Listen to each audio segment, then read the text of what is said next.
Listen to the peace around you. Hear the majesty of silence. Meditation is a lovely experience. I want to tell you about that, and I want to remind you, keep listening at the end of the episode if you're curious about getting coaching with cognitive behavioral techniques that will help you discover your values and move into a more fulfilling life. Talk about that later. Let's begin.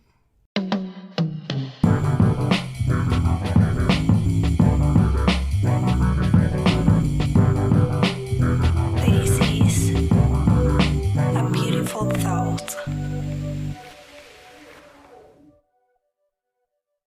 This morning I sat down for meditation and I thought, I'm not going to focus on my breath as I normally do. Instead, I'm just going to listen. I'm going to listen to the things that are outside of me, as well as listen to the things that are inside of me. So I listened to the cars passing by in the street, the dogs barking, the creaking of this apartment building in which I'm staying.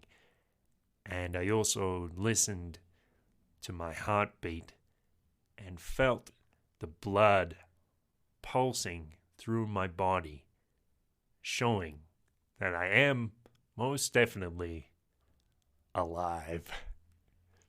It's interesting to listen. It's wonderful to hear.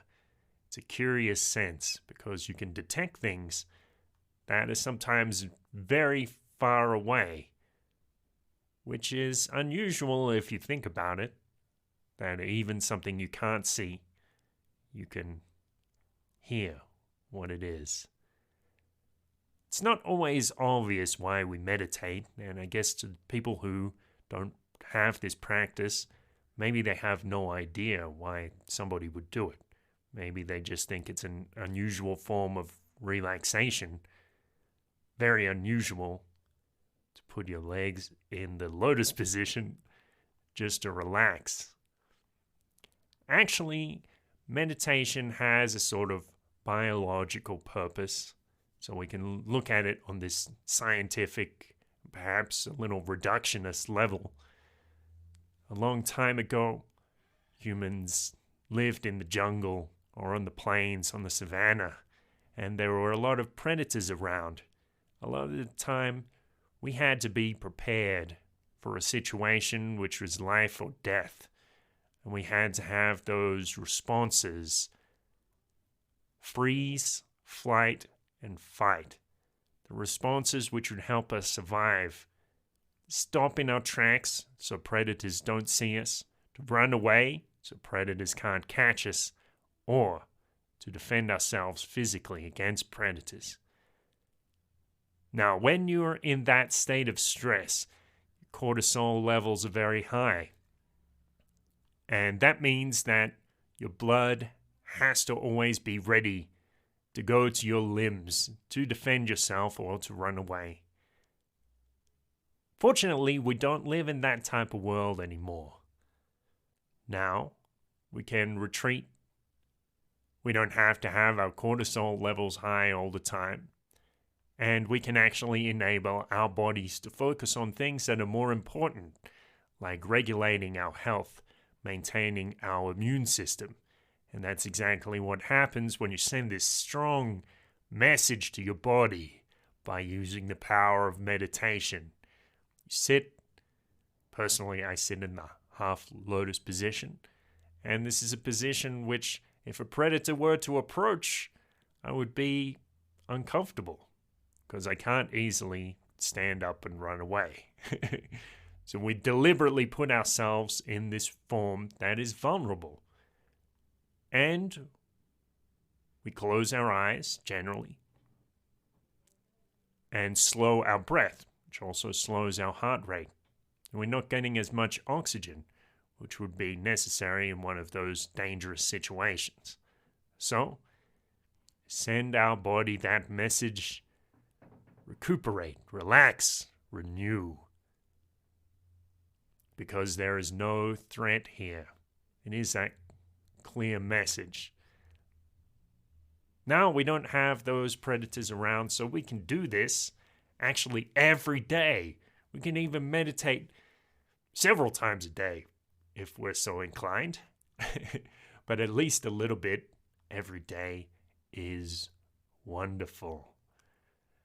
But it's interesting because if we look at it from this evolutionary, biological perspective, we might think, I guess that's all it's for. Meditation is just to maintain our health. But for anybody who's an experienced meditator, they would say, I don't think that's all it is.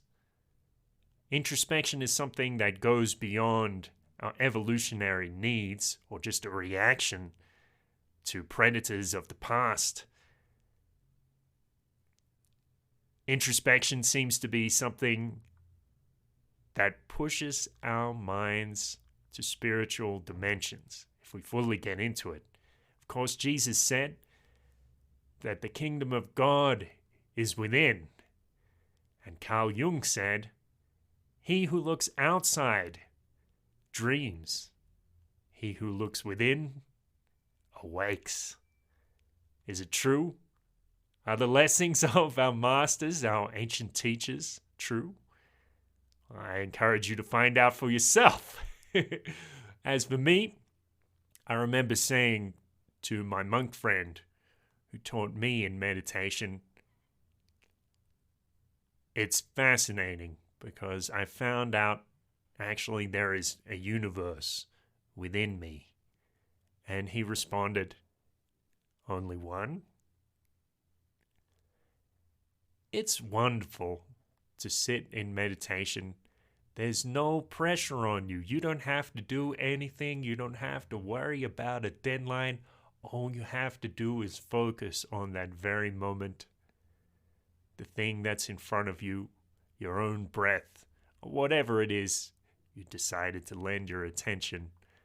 It's wonderful to listen. And as I was sitting there listening, this thought bubbled up to my consciousness saying, "Qué bonita experiencia." What a lovely experience. What a lovely experience just to sit in peace, to bring peace into the world through your own reactions, to make yourself less reactive by getting in touch with that deeper part of yourself.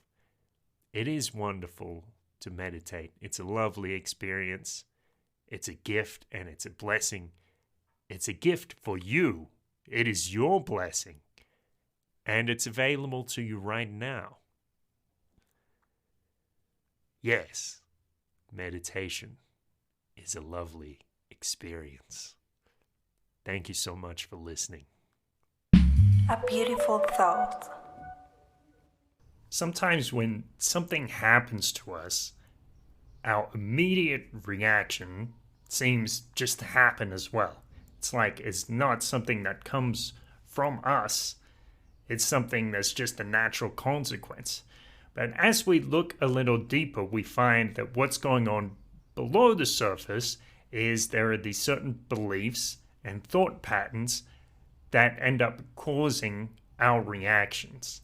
And by using cognitive behavioral techniques, we can examine our beliefs and our thought patterns more closely.